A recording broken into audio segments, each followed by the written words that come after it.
나눔가 여러분 반갑습니다. 오늘 본문부터 솔로몬의 기도가 소개됩니다. 솔로몬의 기도 내용을 소개하기에 앞서서 먼저 솔로몬의 기도하는 모습이 소개되고 있죠. 솔로몬이 여호와의 제단 앞에서 이스라엘의 온 회중과 마주서서 하늘을 향하여 손을 펴고 이르되, 솔로몬은 회중 앞에서 하늘을 향해 손바닥을 펴니다. 그는 선체로 손을 펴고 있는 것이 아니라 무릎을 꿇고 하늘을 향해 손을 펴고 있었습니다. 이것은 역대하 6장의 기록을 보면 알 수 있습니다. 일국의 왕이 온 백성 앞에서 무릎을 꿇은 채로 하늘을 향해 손을 펴고 있습니다. 그는 지금 제단 앞에서 백성 앞에 서 있지만 그는 지금 또한 하나님을 향해 하나님 앞에 서 있는 것입니다. 26절까지의 기도 내용을 보면 이러합니다. 여호와여, 하늘 아래 주와 같은 신은 없습니다. 주께서는 언약을 지키시는 분이시고 주께서는 은혜를 베푸시는 분이십니다. 주께서 다윗에게 약속하신 말씀을 지켜주셔서 지금 성전 건축이 이루어졌습니다. 이 성전 건축이 주의 말씀하신 대로 이루어진 것이니 이제 다윗에게 약속하신 그 언약의 말씀을 지켜주시옵소서라고 기도합니다. 다윗에게 약속하셨던 그 언약의 말씀은 무엇입니까? 다윗 왕조를 영원히 허락하시겠다는 말씀이었죠. 네 자손이 자기 길을 삼가서 네가 내 앞에서 행한 것 같이 내 앞에서 행하기만 하면 네게서 나서 이스라엘의 왕위를 앉을 사람이 내 앞에서 끊어지지 아니하리라. 솔로몬은 이제 하나님께서 아버지 다윗에게 그렇게 말씀하셨으니 이제 그 말씀을 지켜주세요 라고 간구합니다. 이스라엘의 하나님이여, 원하건대 주는 주의 종 내 아버지 다윗에게 하신 말씀이 확실하게 하옵소서.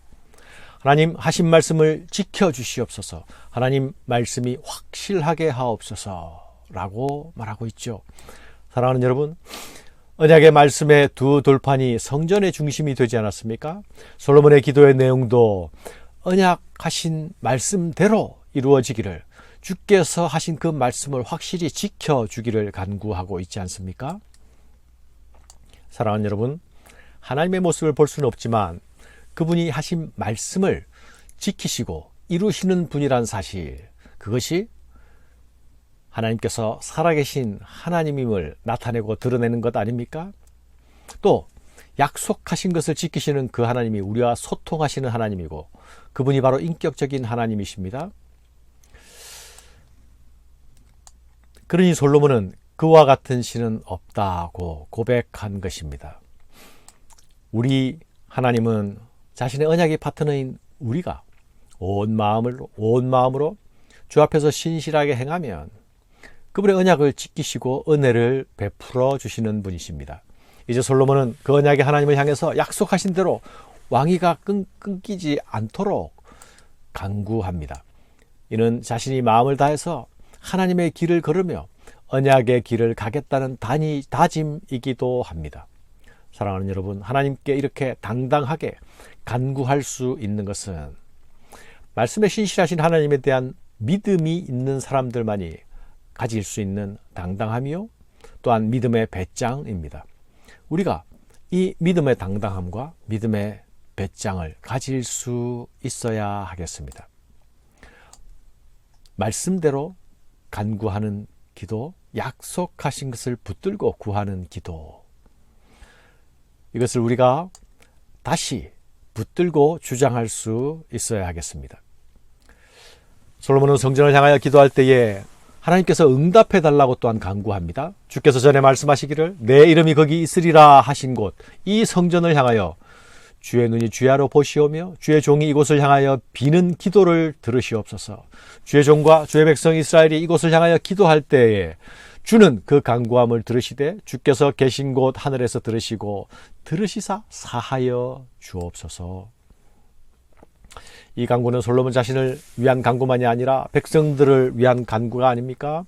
주의 종이 이곳을 향하여 비는 기도를 들으시옵소서.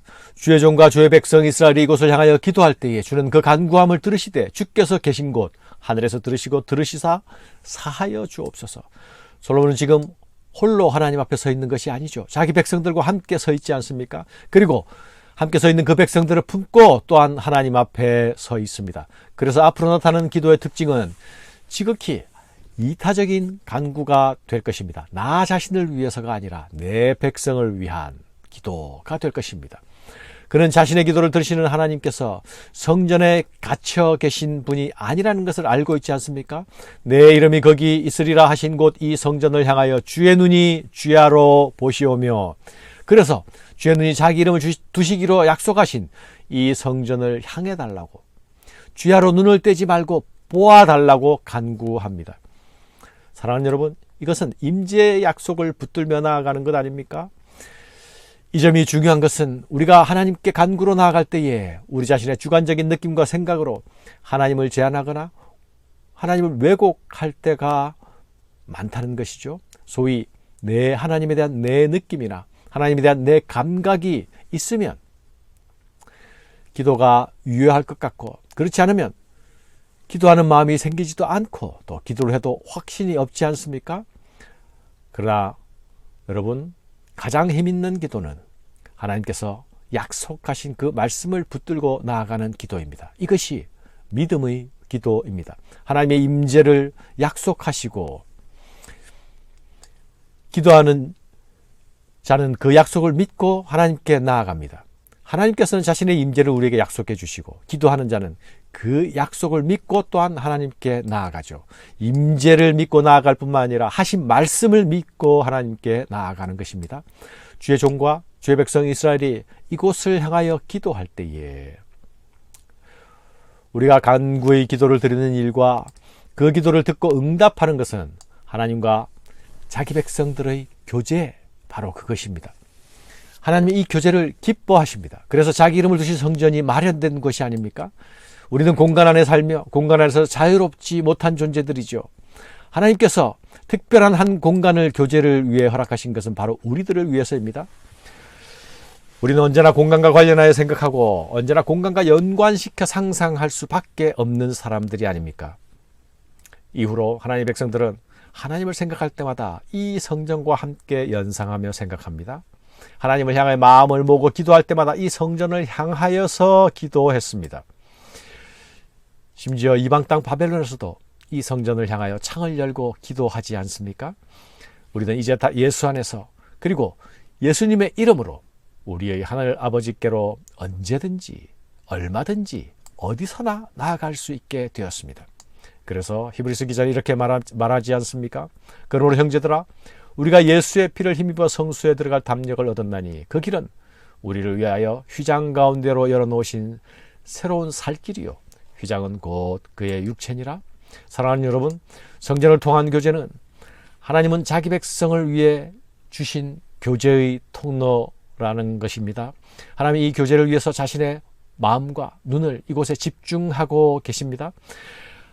하나님의 백성들은 이런 하나님을 우리 마음을 모아서 우리의 간구를 들고 그 하나님 앞으로 나아가야 하는 것입니다. 하나님은 이런 나아감을 언제나 기뻐하십니다. 언제나 기다리고 계십니다. 사랑하는 여러분, 성전은 우리 하나님의 백성들의 간구의 처소이면서 또한 죄를 용서받는 속죄의 은혜를 입는 곳이기도 합니다. 또한 성전은 의와 불의가 드러나는 곳이기도 하죠. 솔로몬이 드리는 간구의 첫 번째 내용은 사법, 정의를 위한 기도입니다. 공의가 실현되어서 한 사람의 억울한 사람도 나오지 않기를 바라며 기도합니다. 샬롬의 처소에서 샬롬의 통치가 이루어지려면 억울한 자가 없어야 하고 왜곡된 판단이 없어야 하기 때문입니다. 오늘도 사람들은 법의 이름으로 위로와 보호를 받기보다 억압과 왜곡으로 인해 눈물을 흘리고 있는 것이 세상이 아닙니까? 우리 성도들은 이런 세상을 비난하고 돌아설 것이 아니라 그 가운데 정의가 이루어지도록 이런 세상을 품고 기도하는 성도들이 되어야 하겠습니다. 감사합니다.